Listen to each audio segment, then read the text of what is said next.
ভগবদ্গীতা অধ্যায় ১ শ্লোক ৫। আগের শ্লোকে আমরা দেখেছি দুর্যোধন পাণ্ডব পক্ষের কয়েকজন মহাবীর যোদ্ধার নাম উল্লেখ করেছে। এবার সে আরও কিছু পরাক্রমশালী যোদ্ধার কথা বলতে শুরু করেছে। শ্লোক: ধৃষ্ট কেতুশ্চে কিতানা কাশীরাজ্যস্য বীর্যবান পুরুজিত কুন্তিভোজশ্চ শৈবশ্চ নরপুঙ্গব।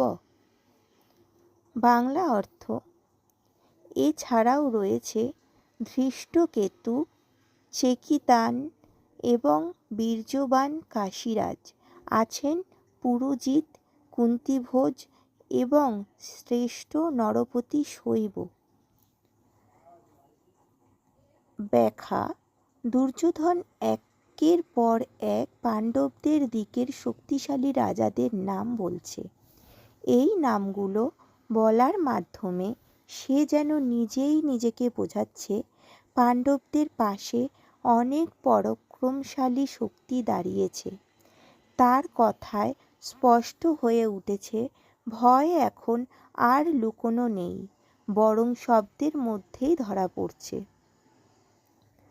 অর্থ: এই শ্লোক আমাদের দেখায় ভয় যখন গভীর হয়, মানুষ তখন বারবার বিপক্ষের শক্তির তালিকা বানাতে থাকে।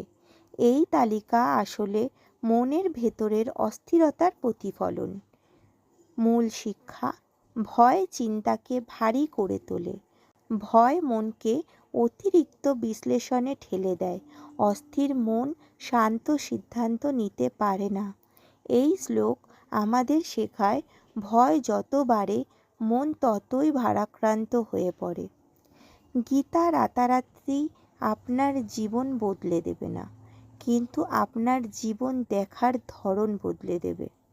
শেষ কথা: পরের শ্লোকে দুর্যোধন আরও কয়েকজন মহাবীর যোদ্ধার নাম উল্লেখ করবে। সেই শ্লোকটি বুঝতে পরের ভিডিওতে সঙ্গে থাকুন। ধন্যবাদ।